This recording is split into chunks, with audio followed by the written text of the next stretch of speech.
and he's the head of the post-harvest laboratory at AV. With that, please help join me in welcoming Mr. Martin. Thank you, Sam. Good afternoon, ladies and gentlemen. I'm going to present to you the work that we do in post-harvest in the EV-ADB project, and I would like to try to do a little bit also the link to the topic of the conference. So I'm going to briefly cover post-harvest problems. Samo Hanti and Dr. Schäfer-Preuß have already mentioned the losses, the magnitude of losses. I will give you an example how post-harvest also affects health by using one example from our research on mycotoxins, and then point out some solutions and some approaches that we are using in order to trying to scale out these solutions.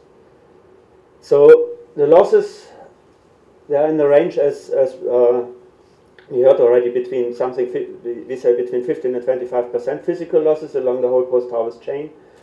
And they vary very much depending on the situation, like in the Ariyavadi Delta in Myanmar. I just came back from there recently. They had in some villages, they had measured the losses and they went up to 43% because they didn't have mechanized harvesting options and they had no time to do the manual threshing after cutting the crop because they wanted to bring pulses in. So the numbers are very variable, but on average I would say there are somewhere between 15 and 20% in Southeast Asia physical losses. And then on top of that we have quality losses, and they result usually in loss of income in the markets, and that can be depending on the differentiation of market quality standards and so on, between 10 and 30% of additional loss in value. And on the bottom you see with mechanical options for post-harvest, we can bring down these losses significantly. So I guess something like in the range between 5 and 10% is a very realistic number. So how does post-harvest affect basically health and nutrition? So we have the physical losses that I mentioned. If we reduce those, we mainly make more food available. And it was mentioned before, there was a food shortage in 2008. So I think the project initially came about to reduce those losses. But we also have this quality losses, and they do have direct implications for health. And for example, in milling, if you just do the milling improperly, brown rice we all know is more nutritious. If you over-mill the rice, for example, you remove a lot of micronutrients. And there are products from rice milling that are more nutritious than just the white rice. There's the issue of fortification, I will not elaborate on that. And then there is this whole area of quality loss, and the biggest effect we have there is basically contamination of rice with mycotoxins. And there are 3 major groups of fungi that generate mycotoxins: Aspergillus, Fusarium, and Penicillium. And they produce, basically some very toxic substances, which can be I always have problems with that word. They can cause cancer, let's put it that way. and nephrotoxins and neurotoxins as well. And on top of being basically toxins, they are also anti-nutritional factors. So for example, mycotoxins can cause poor growth in children and suppression of immunity in children and young animals. And one of the very acute ones is aflatoxin, and in the past it was said that aflatoxin is not a problem in rice. But in 2006, starting 2006, there were a lot of incidents in the literature where people had taken market samples in Southeast Asia, also in India, and they have actually found quite alarming numbers of aflatoxin in rice. So what we thought is we do a small experiment in our post-harvest projects. We sort of take that on board, and we simulate different conditions that we find in farmers' fields. And the major reasons for the quality losses are, you see it there on the top, it's basically delays after harvesting. So farmers cut the crop and leave it lying in the field like that, or improper drying, delays in drying, and then very important, improper storage. And those are basically the problems that we are trying to address in our project anyway.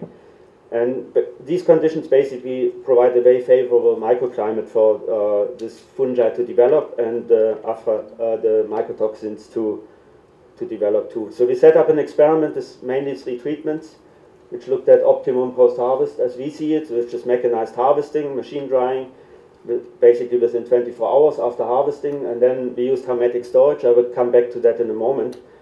And then the second treatment basically just delayed the drying after harvesting by basically leaving the grains in the cut crop in the field and leaving it there for 6 days, like many farmers in the region still practice. And then the third treatment was basically cutting and immediately threshing, but then keeping it at a high moisture content. We only use 16%. In the Philippines, the government still says that 18% is safe for 2 weeks of storage to overcome the shortcomings in dryer capacity. And we only used 16%, and we got quite some significant results. And the fourth one was sort of a combination of the bad practice management. We stored for 6 months, and then we measured basically the typical parameters like physical quality, fungal infestation, aflatoxin contents, and so on. So this shows some of the results. You can see on the left is best practice. We had the blue one is after 3 months, the red one after 6 months of storage. So we have minimal levels of aflatoxin traces, and they are within sort of the sampling error, I would say. And if you do the field drying only and then dry immediately after and thresh and then dry immediately after threshing, then we also have quite small amounts. But if you do temporary storage at 16% for 2 weeks or 17% in the trial, then we get quite significant amounts. But if you combine the two treatments, first leaving the crop in the field and then afterwards storing at higher moisture content, then we get really alarming results. And this is actually not, this is an experiment that simulates what's actually happening in many countries. In Cambodia it's still happening, in Myanmar it's happening, in Laos it's happening. So our conclusion is basically, maybe you might be aware of that only around 8 to 9% of the rice is internationally traded. And that rice is usually the one that gets subjected to testing and so on, and that usually comes from the better post-harvest systems. And that leads to the conclusion that probably in the rural situations we do have a problem with mycotoxins. And we have now, within the project, we have set up experiment to quantify that in several villages in the Philippines. So what can we do to minimize those dangers, and minimize the losses, and also minimize the potential for mycotoxins to develop? So the first one, it's all not, I think, Dr. Schäfer-Preuß also mentioned, the technology that we are working with might not be too exciting in terms of science. It's not rocket science, but that's actually what's not needed. What is needed is basically improving the current post-harvest management along the value chain. And the first step is basically to eliminate the delays in the post-harvest operations. That's the most important one. Minimize the handling of grains after harvest. I just now run through a couple of technologies that we are working with our partners. So what has come up in the last couple of years, 6 or 7 years, is really combine harvesting. One should not believe it, but there is severe labor shortage, which leads to a lot of delays in the post-harvest chain. Last week, 2 days, I was in Batamban in Cambodia. Farmers have to pay $188 for harvesting, manual harvesting, because they can't get the labor. And on top of that, they got a lot of losses because of the delays.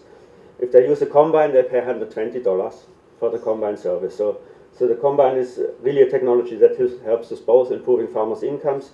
It reduces the losses, and also through the timely harvesting and threshing, basically it gives us much better quality and minimizes the potential for infestation with mycotoxins.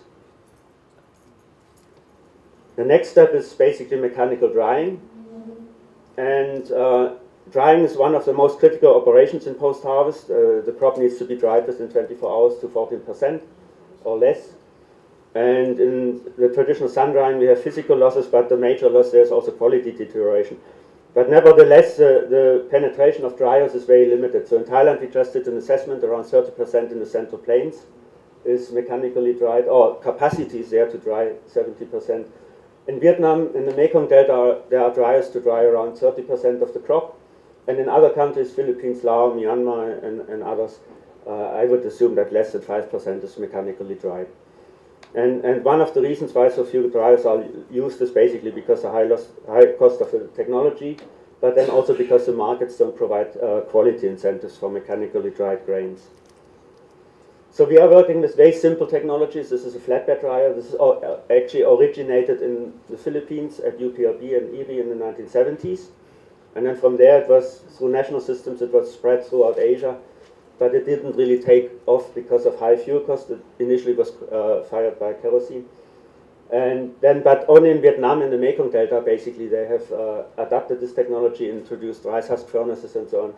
And around 5 years ago, there were 6,200 of those dryers there. And so what we are doing is basically we work with our national partners in the project to transfer these technologies to other countries. And we have introduced it in Myanmar, Cambodia, Laos, and in Indonesia around 5 years ago. And we have really good processes going on there. For example, in Myanmar, there are now 400 dryers installed, and they are all installed by private initiative, farmers groups, and rice millers, and not through government programs. So it's a very simple technology. It helps us to basically bring in the crop in time and dry it in time, and it has drying cost which is acceptable to the farmers. Hermetically sealed storage. So storage is a big problem also because of the relative humidity. It's very high in the tropics, so we get moisture increases. So we work with a system that's called hermetic sealed storage. We enclose the grains in a hermetically sealed container, which can be either the cocoon on the left side or a small bag called the super bag on the right side. And the biological processes inside the bag consume the oxygen, which then basically kills the insects, and the plastic prevents the grain from absorbing moisture. So this is a bigger cocoon, which is more suitable for the commercial sector, for example, rice mills, seed producers, sometimes farmers groups. And then there was a necessity to come up with a small system that fits into the handling system, bag handling system that is available, so that's the so-called super bag. And these are just pictures of some farmers using it in Laos, Cambodia, and Vietnam. The bottom line is that basically this technology maintains the quality, it maintains the moisture content, and it also maintains the germination of seeds at the percentage of more than 90% even after 12 months of storage. Now this is not directly post-harvest, but it has a big influence on post-harvest, laser-assisted leveling. And it's basically, we are using laser technology to level the land. And the effect it has on post-harvest is because the field is better leveled, we get more even maturing of the crop. We get less losses or less lodging, and therefore less losses in, for example, combine harvesting. But we also get, because we have more even matured crop, we get better quality. And in our trials, we also found that the farmers who do that, they save a lot of water, and they also save a lot of pesticides, mainly herbicides, because they have better weed control, so better water control. So in India, here the technology is quite advanced. There are more than 6,000 contractors, and through the project we are now trying to spread this technology to other countries like Vietnam and Cambodia. Okay, that were technologies, but technologies alone, a lot of post-harvest projects have failed in the past, and there was a lot of disinvestment in post-harvest research in the past because of a frustration of donors with failed post-harvest projects, I think. So we do have a different approach now, I would believe. So we look not at the component technology. The technology only comes in when we identify a problem in that area. We look at the whole post-harvest chain, at the different stakeholders in the chain. And then we also look at supporting value chains, for example, in terms of hermetic storage, making sure that the technology is available in the country, or in terms of the flatbed dryer, making sure that it's locally produced and provide service to that. And then what we try to do is basically get away from an approach where we just focus on the end users and engage all the other players that are important to improve the situation. And one of the new components is really helping people also to develop business models, and that can be the business model for using a technology, for example a dryer as a contract service for farmers also, or for an integrated plant. In Vietnam they are talking about that and starting to develop those, basically trying to shorten the post-harvest chain, and yeah, to some extent also for business models for equipment. And we facilitate that through a multi-stakeholder platform that we call the Learning Alliance, which basically enables us to engage with all the different stakeholders from the value chain.